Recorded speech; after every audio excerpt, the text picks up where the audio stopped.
Good afternoon, commissioners, Commissioner Rogers, Vice Chair Willie, Commissioner Five. We'll give it just a moment for Chair Harrington to join us.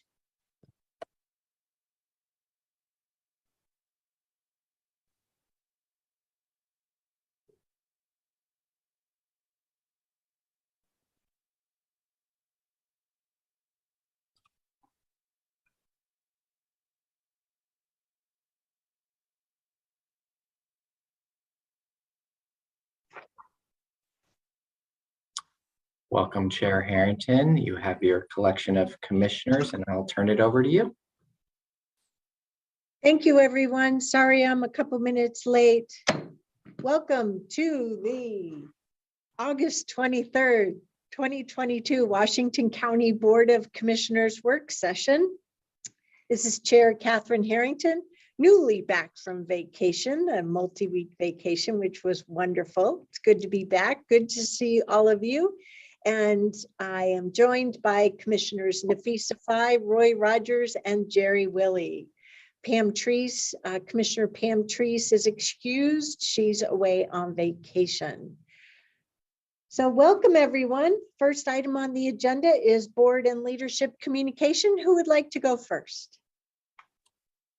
I'll go first, Chair Harrington. Thank you.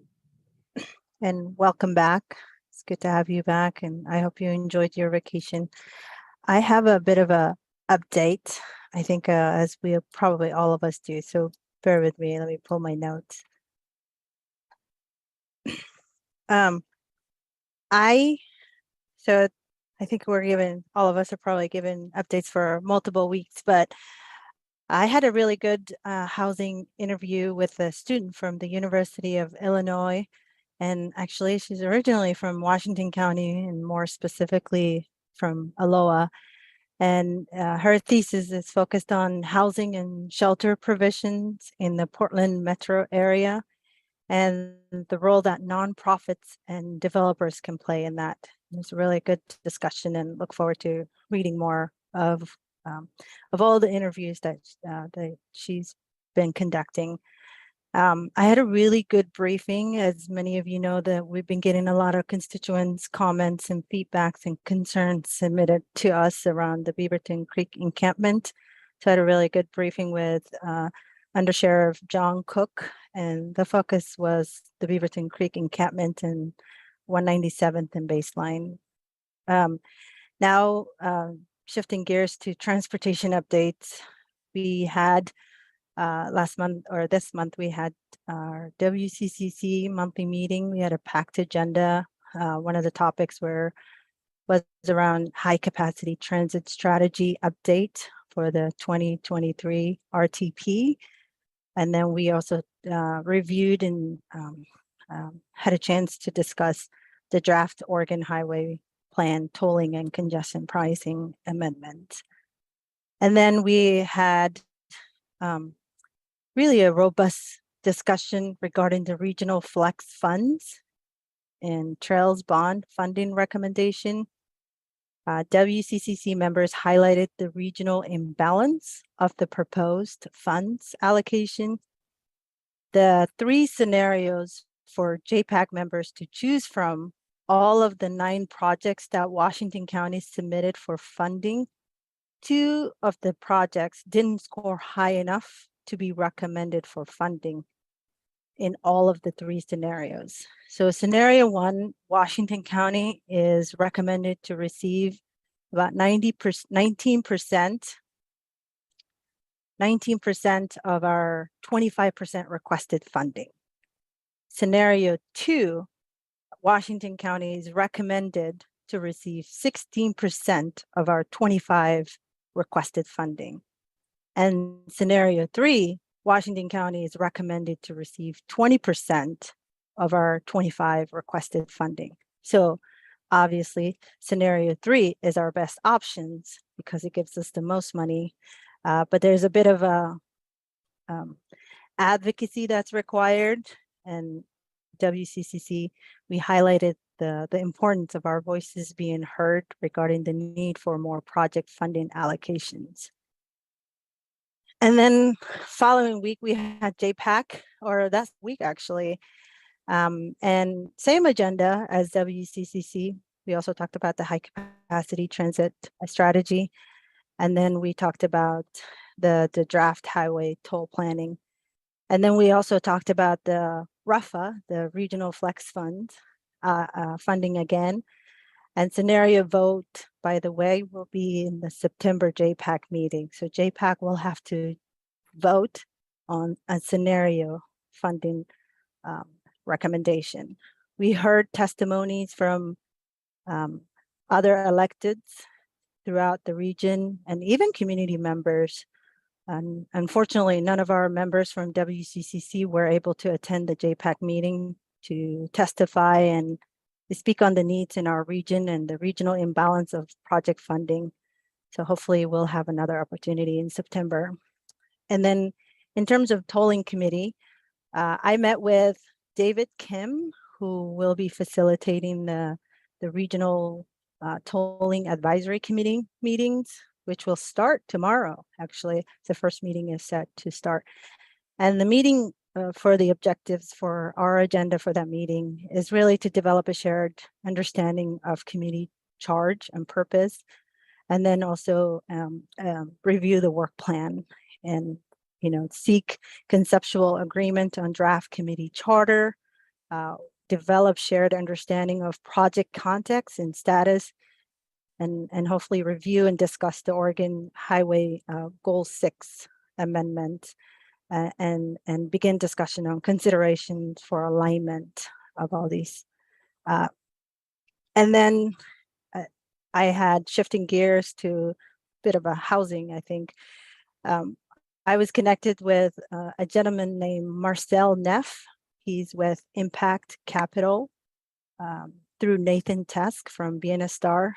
Impact Capital is a community development financial institution based in Seattle, but that also works across the Northwest, the Pacific Northwest, and they focus on housing and supporting developers in financing their affordable housing efforts. So that was a really good discussion. And then I had a really good discussion getting to know about the Edwards Center. It's actually located in Aloha, which was founded in 1972 when few services really existed for people with developmental disabilities. I met with the founder, Jean Edwards, and her team to learn more about the center and the new project that they're working on, which is the Edwards Place. It would really provide housing for families who desire to live with or near with their child or children with disability as they age. So this was really inspiring in a great vision, and hope to see that break ground. And then I had a great meeting with the Hillsborough Hops team. I met with Mike Murray and General Manager KL regarding the enhancement plans for the Ron Tonkin field. This was my first conversation with the Hillsborough Hops team. So it was a really good meeting, and I appreciate them reaching out and sitting down with me. And then I was able to dial in a little bit for the AOC Transportation Committee, and there are a lot of informational presentations that happened. There was an update on state agency efforts to develop recommendations for modifying land use law in response to the statewide housing shortage. And then there was an update on the proposal for 2023 legislative allowing counties to recover costs related to utility work in the right of way. And then I had a lot of good meetings with our constituents. There have been a number of constituents who've reached out regarding encampments in the area. They raised concerns regarding fire risk, cleanup, needle pickup in the housing area around the encampment, as well as what can be done to identify area where camping would be preferable. So busy with a lot of navigating and connecting to the right answers for our constituents to feel comfortable and safe in their own homes. So that's my update for now. So Commissioner Fai, I have a question on one of your updates. If we could go back with regard to transportation. So you're the representative, our representative from the board for Washington County, both at WCCC as well as at JPAC. Right. So I'm wondering, process-wise, what is your plan for seeking our input in advance of the JPAC meeting with regard to the vote on the scenarios at the September meeting? Yeah, that's a really good question. For this scenario, I think, what is your feedback? I think today is a good opportunity, but we also have a couple more leadership board updates that I can give, or I can send an email. I think the scenarios are pretty set, and our strategy with our transportation team and myself is to get the most funding for Washington County. So we're aiming for strategy number 3. If you have an opinion about that strategy, or and anybody is welcome to make themselves available to come and provide comments and testify to JPAC. But so careful. We need to make sure we're doing the work amongst ourselves to ensure that we have a clear board message. And so that's why I was asking, what process are you going to use to seek that from us, given the importance of this vote, right? Anything that involves money is right up there at the top of the list. So at a minimum, what I hear you saying is today was an overview. I'm assuming that we have at least through our September 6th board meeting, our work session, at least by then, before you have a JPAC meeting. I don't know when the date is of the September JPAC meeting. And yeah, I think it would be a good idea for you to send us an email pointing out the materials. And I hear that you've said the outcome that you're thinking of is the most funding for all the jurisdictions in Washington County. yes, ideally, all 9 projects to be funded. And if Yeah. not, to get not to complicate this conversation, but right now, what's at the table that most seem attractive to most members of JPAC is scenario 2. But with that, there's a slush money of $1.4 million. So ideally, if that scenario is to be voted, we would ask the 1.4 million for Washington County.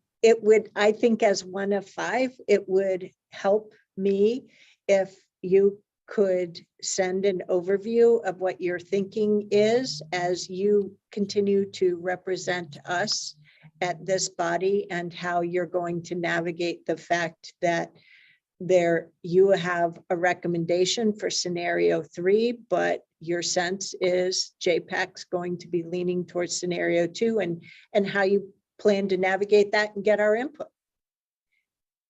Right. And the other Absolutely. point of clarification I'll need on that is, earlier you rattled off for the 3 different scenarios what the funding level was, and you mentioned a 25%.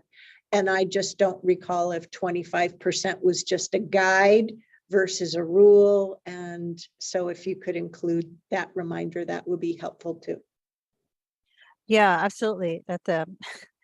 We'll definitely include that. I think the 25%, yeah, we'll clarify. I think the 25% is it's a little complication why we asked that. I think from my understanding from our staff is matching funding was an issue and capacity was an issue, which is why we requested 25%, but other jurisdictions requested 90% of the funding, which is hence why some certain jurisdictions are getting more funding. But we'll definitely include all that information and lay out the line for everyone. And yeah, I think it's good to get everyone's feedback. Definitely. I believe I believe at our meeting on the 6th, all 5 of us will be there as well. So. Okay.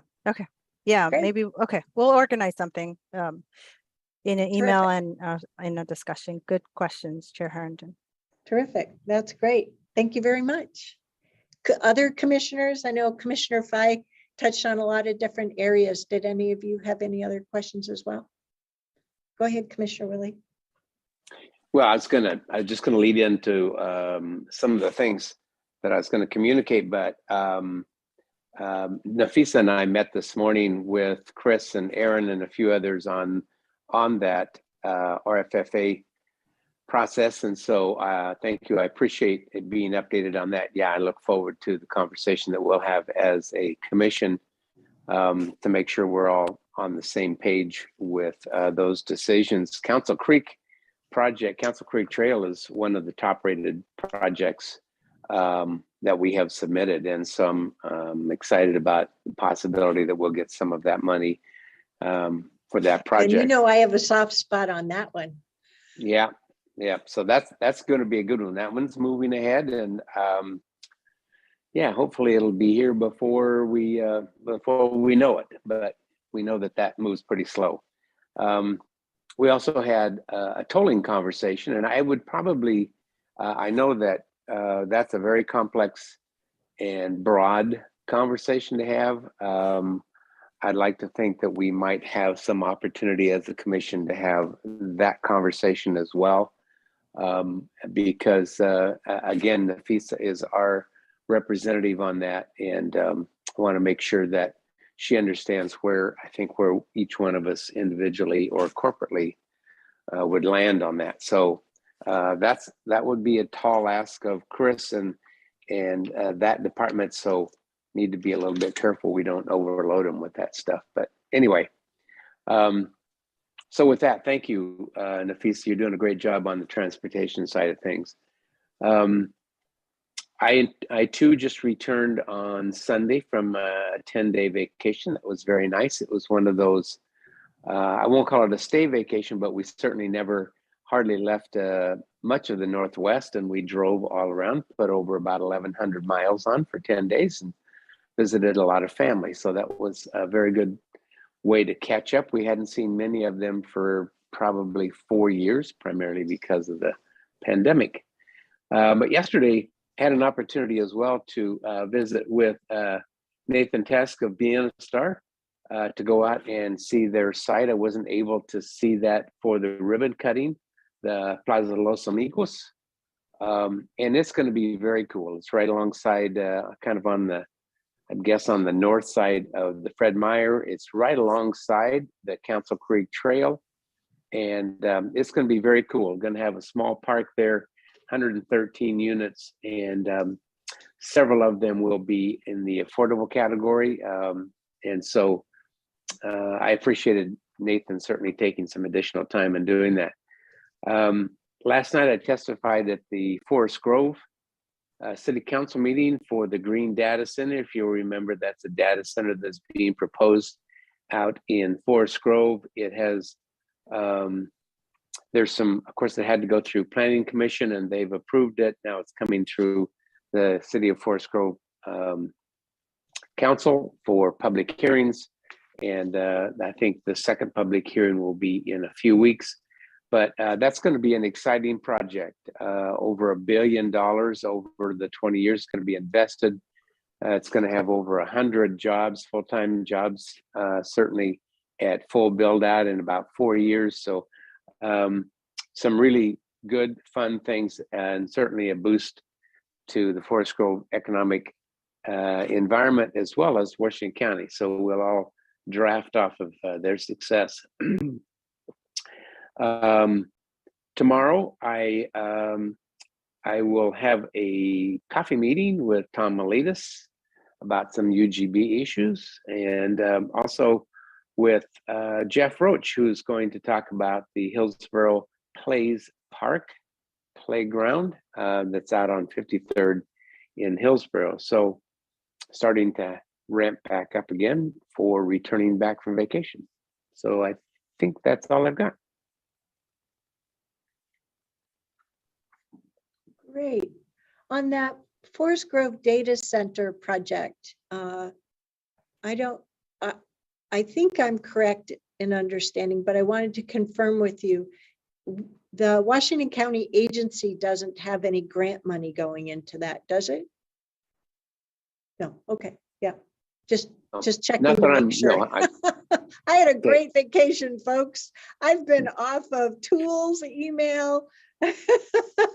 Lord knows what I have forgotten. So sign of a good vacation. Thank you, Commissioner Willie. Commissioner Rogers, how about you? How's your August been? Well, it wasn't as eventful. I was supposed to be in the Highlands today of Scotland, but I'm sitting here looking at all of your fine faces instead, which is always a pleasure. So it kind of got canceled and deferred. But just working the office a whole bunch. I've had a ton of work to do. I think the only thing notable you might want to know about is one, got a really nice note from Nina DiCassini, and Nafisa may have met her on the JPAC circuit. That's exactly where she and I got acquainted. She is retiring, and you might recall that she brought to me an issue on airshed problems in Washington County, and that was the genesis of the stove buyback program. So she's wonderful and great person to work with. Always been a delight. But there's again a long-term public servant on JPAC who's leaving. The other item that might be of interest is the 2017 HB's 2017 transit group last Friday morning, and the thing that was notable is they have their own maps. Unfortunately, they weren't detailed enough that I could really tell streets, but it was not surprising to me that Washington County and also Eastern Multnomah County have the below 25 percentile along certain routes. Ours would be TV highways, we know. Theirs would be, Sandy, Powell, probably, all in that. It was, again, hard to tell, but it's nice to see alignment on these maps because as we do investments, they need to put them in those corridors. So what are we going to do with that? Nothing at this point. All of that's just general information. The chair, our chair is on the Washington County. She chairs our Washington County group on transit. And so all that information, I suspect, will end up there as well. And they'll make more fine lined decisions on that, where we are doing more broad brush at the bigger, larger committees. The county committees are really doing the heavy lifting in terms of where routes will go and how that will be. But other than that, pleasure to be hearing all about your vacations and living vicariously through all of your fun times. I will get mine. It'll come. Well, hopefully for you sooner rather than later. I know I was grateful to really leave the restrictions, so to speak, the restrictive experience of COVID behind, and just have a long, enjoyable time. So I'm sorry, Commissioner Rogers, that your vacation has been deferred. Sorry.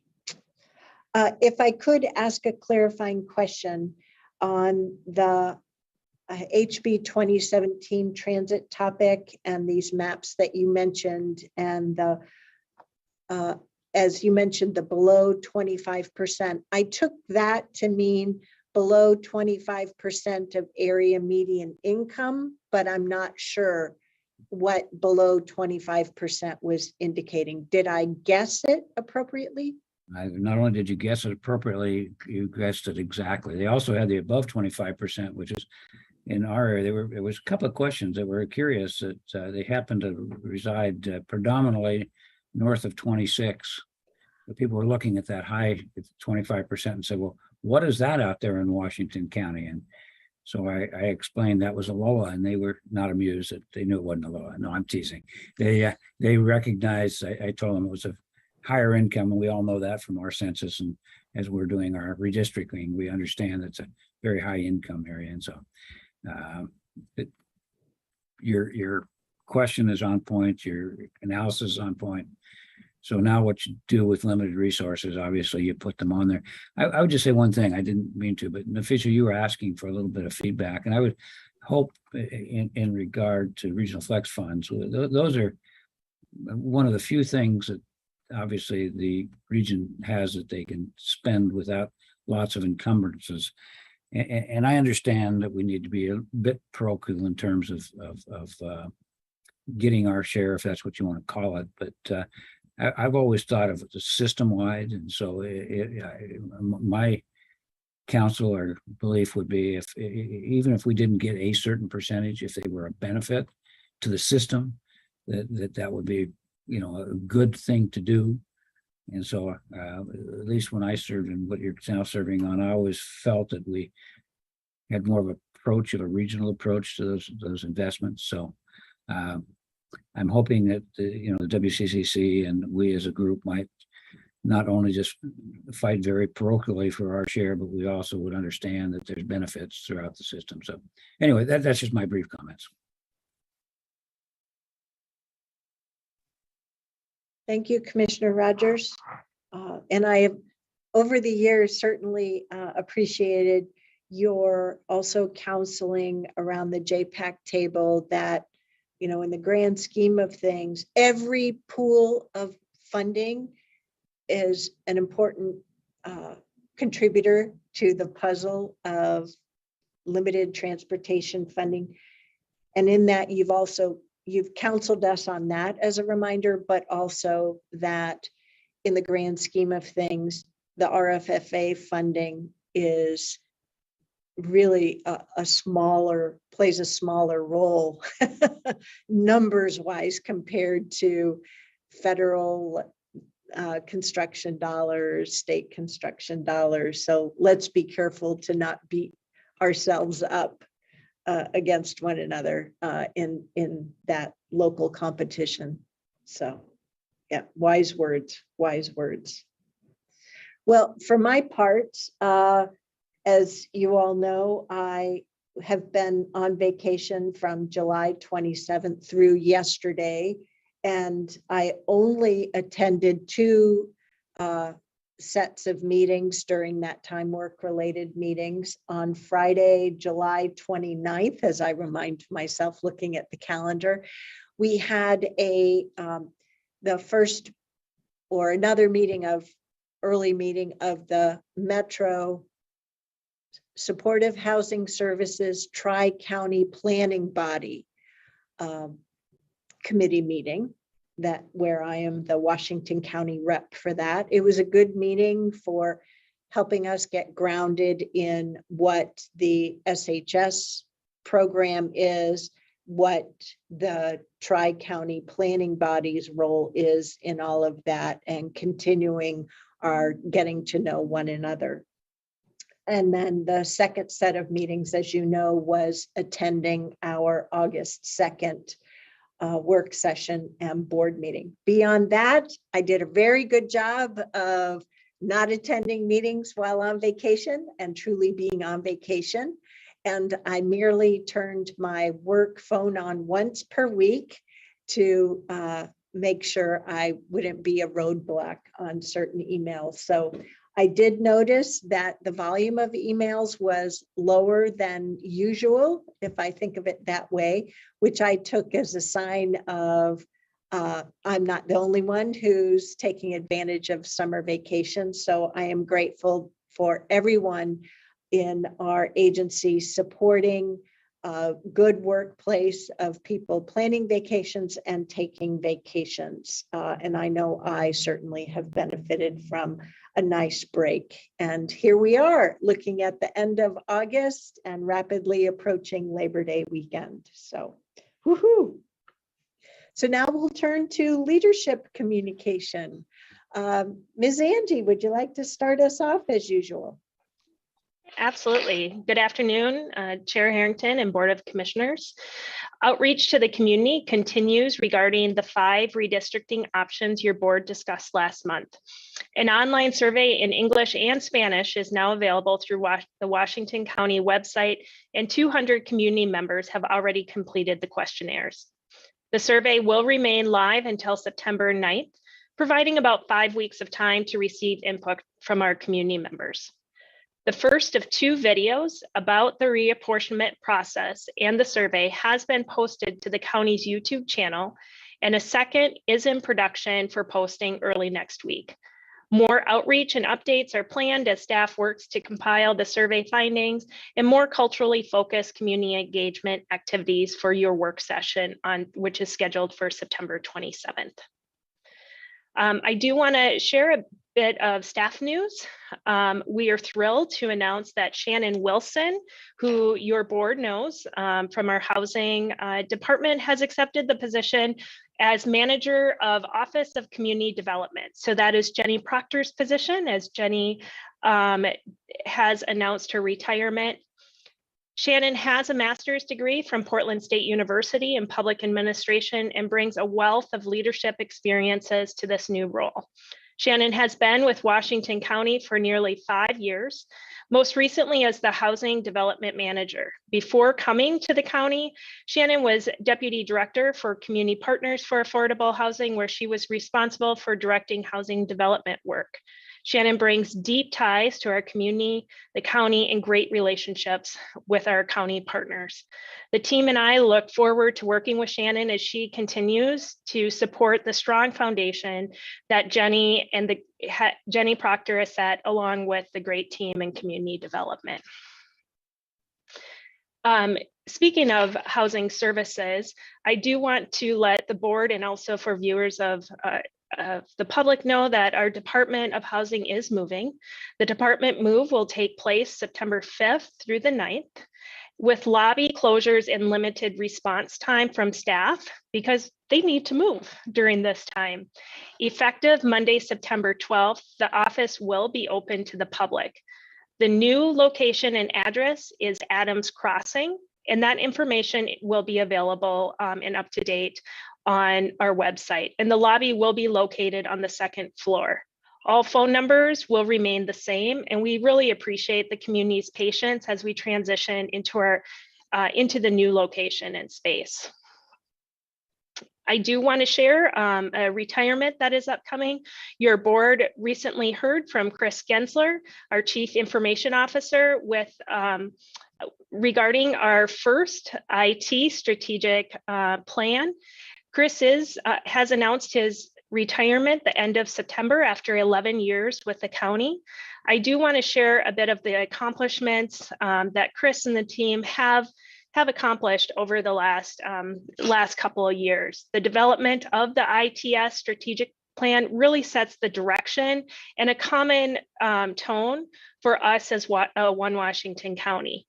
Standing up the ITS steering committee to provide an ITS portfolio governance for capital expenditures so that we are being thoughtful and planful in investing in future technologies will be incredibly important for us in the future. And ITS remains committed to furthering our EDI initiatives per your board's resolution. And I will be sharing with the board our CIO's, Chris's first annual report that highlights the good work of his team, which includes metrics, which starts to set in place as we continue to build our outcomes-based performance management approach here at Washington County. I do want to not only recognize Chris, but our entire ITS team for how they responded to the pandemic, stepping up and providing solutions that no one thought even would be possible before the pandemic. And they did this along with hard work from other departments across the county, which allowed us to continue to provide services to our community, even in the most trying of times. As a reminder to your board, your first in-person board convening will be on September 1st, and that will be the roundtable discussion. So that will be in the work session room. If any of your board would like a tour of that room and to kind of walk through logistics, please have your staff assistants reach out to David Martinez to get that scheduled.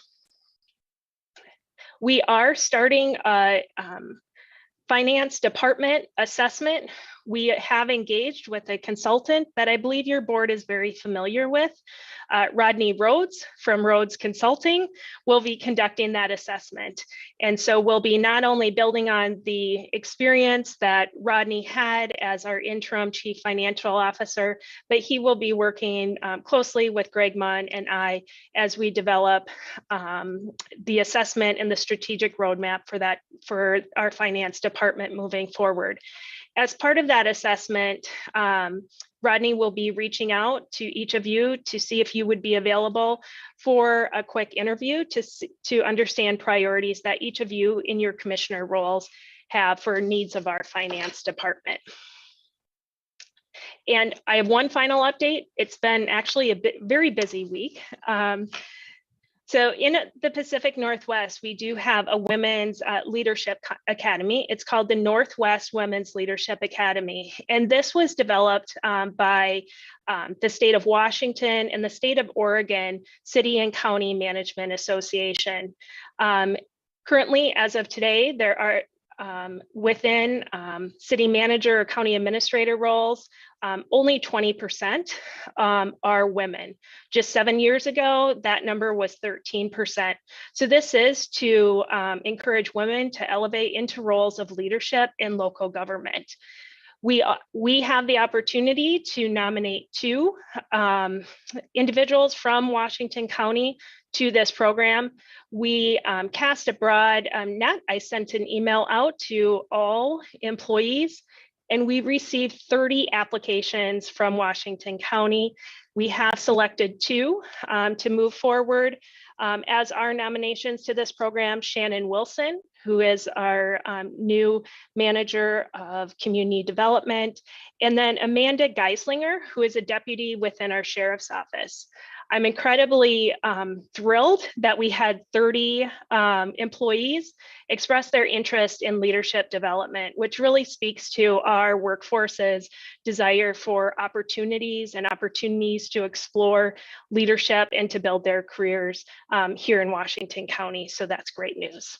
And that concludes my update. Any questions of Ms. Angie? Oh, seeing none. Mr. Carr, how about you?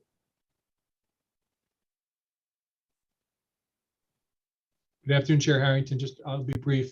A couple of litigation updates. We have the oral argument on the Schwartz case, which is the case in which the tobacco ordinance was enjoined by Judge Irwin about a month ago. The oral argument on the motion to dismiss will be Monday morning. And then, as you know, the state Ridwell case was dismissed. The federal Ridwell case, the magistrate recommended dismissal of the preemption claims. The federal judge, Judge Mossman, has scheduled oral argument on the findings and recommendations from the magistrate for September 14th, and I will be handling that.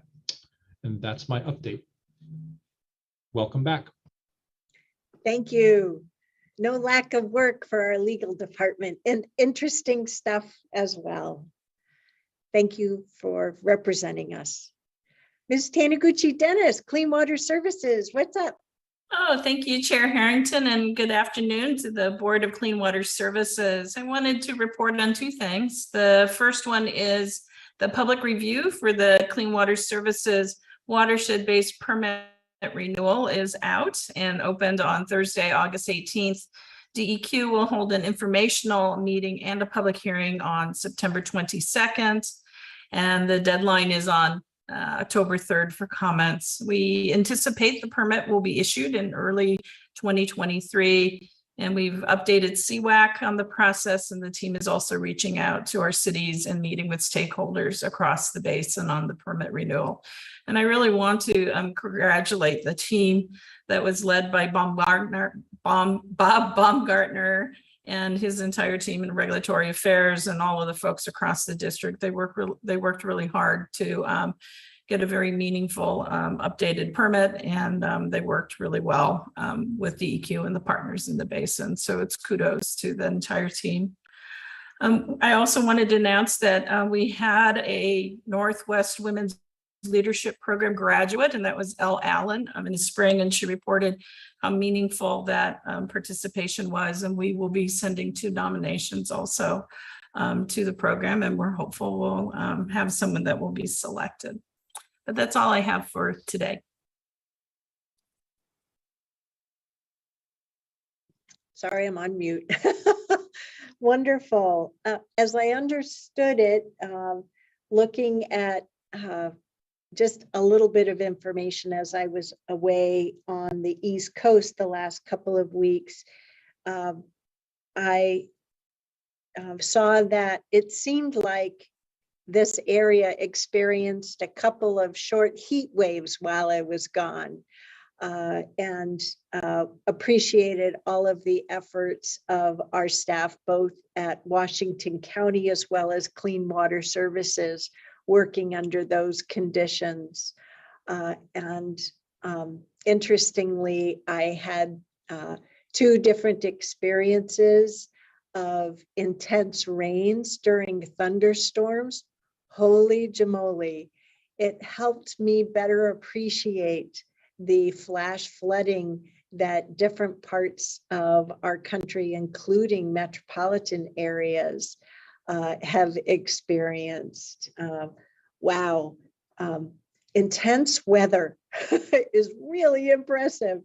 So I'm grateful for the scenario planning that Diane, that the Clean Water Services crew went through. Sorry, I keep forgetting if it was the East Basin Master Plan or overall, but boy, we do have some intense scenarios to think through for both agencies, that's for sure. Yes, Commissioner Willie, go ahead. Well, I just want to let you know, Catherine, we didn't want you to completely miss that. So it's supposed to be 94 on Thursday, so you can hang out outside if you'd like to. Get a little taste of that. We had a few in the hundreds, but I'm sure you'll get the flavor at 94. Yeah, hundreds. Yeah, but was it humid? Or will it be humid? You know, I was noticing that this morning. I was like, oh, it's drier here. Yay. I was in New England, so it wasn't too bad humidity wise, but some days were definitely stickier than I'm used to here. That's true. And then one other thing, I think we'd be remiss if we didn't say congratulations to Tanya for being in the top 10 finalists for the 2022 Leadership Trailblazer Award by the League of Women in Government. So congratulations to you. And we'll look forward to you taking the top prize, of course, which is only correct, you know, if they get their stuff together. And according to your email, that will be in September at the ICMA conference. Is that correct? It's all right. Well, congratulations on that. Good job. Great. Thank you, Vice Chair Willie, for highlighting that. I haven't caught up with it yet in my email, though I did see that there was some email on that. So thank you very much. Ms. Angie, will you be traveling to that conference? And could you remind me, Vacation Brain here, where it will be held this year? Yes, Chair Harrington. So it will be held in Ohio, in the Cincinnati area. And one of the ACAs will be covering that board meeting. It's one of the very few board meetings that I do miss for my attendance at ICMA. Very good. Very good. Well, congratulations, as Commissioner Willie said. Thank you. Thank you. And to make sure I don't forget, we have our board business meeting this evening, and we usually touch bases on the formal agenda items during our work session to see if anyone has any questions or items that they want to mention in advance. It looks to me like somewhat of a lightish meeting. One public hearing related to the federal type of bond for an affordable housing project. So important, but not a hot off the press issue like we've had of some business meetings as of late. But commissioners, do you have any questions or items you wanted to share? Nope. Okay. All righty then. I think we're all set. So Ms. Angie, would it be okay? We're just 1 minute early to go right into the next topic, presentation of potential members to the Civil Service Commission with our Chief Human Resources Officer, Eva Labonte. There she is. Hello there, Ms. Labonte. Please take it away. Good afternoon, Chair Harrington, Board of Commissioners.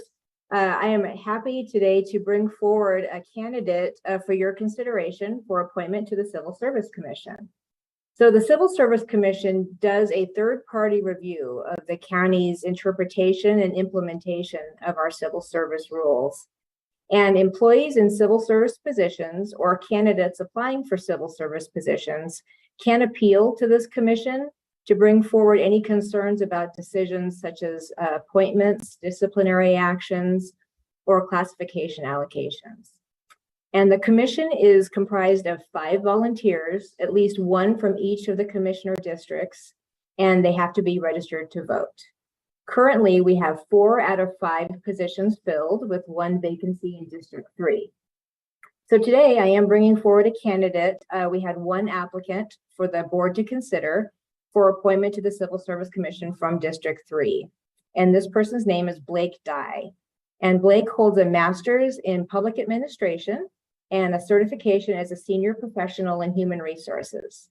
He currently is a human resources manager at the Oregon Judicial Department, and he has worked as a human resources business partner for the Oregon State Police.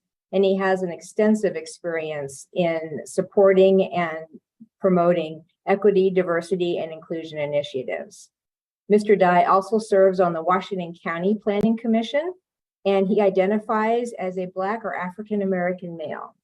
And if you choose to appoint him to the commission, our commission will then have 3 out of 5 members who are people of color and 1 female. And I will bring that forward on the mid-September agenda for your consideration. So today I'm happy to answer any questions that you have about Mr. Dye or anything else about the Civil Service Commission. Commissioners, any questions or comments? I know I have one, and it's not specific to Mr. Dye at all. Rather, in the work session agenda packet, page 4 of 5, I think it's the sheet that the Granicus system outputs for us. Mhm. It makes it look like the existing 4 members were all appointed in August of last year, August 31st of 2021. Did we really have a full new slate all at once? We did. Oh, wow. Yeah, Okay. it was a great experience. We had just about everybody expiring at the same time, and we only have 1 person who is a returning member, which is our chair, Justin Laquet. So we have 4 new commissioners. I'm very excited about this group of people. They are highly qualified to serve on this commission. So we are very fortunate to have their service. When was Justin first appointed? He was appointed, he's been on the commission. This is his 3rd term. So 6 years ago he started. Okay. Is there any way to go back in the system and correct that first appointed date on him? Yes, we can do that. Okay. Okay. Terrific. That was my question. Great. So is everybody comfortable with moving forward to the appointment? Okay. Terrific. Great. Thank you very much. Thank you, Eva. So it looks like we're a few minutes early for the executive session. So I will just assume that we can make the motion to adjourn, but then at 3 o'clock, we'll go over to that other Zoom link. Does that sound right?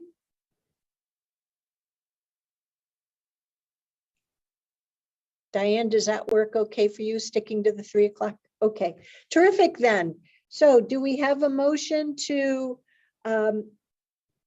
convene in work session pursuant to ORS 192.660 sub 2 sub 3 for the purposes of discussing labor negotiations with Clean Water Services, and then when we adjourn that, it will be adjourning our work session in entirety. So we have a motion from Commissioner Rogers. Do we have a second? Second from Commissioner Willie. All those in, Vice Chair Willie, all those in favor, please vote by raising your hand or signaling. Thank you. Any opposed? The motion carries unanimously 4-0. So we'll see you all, commissioners, on that executive session Zoom link at 3 p.m. Okay, thanks everyone. Bye-bye.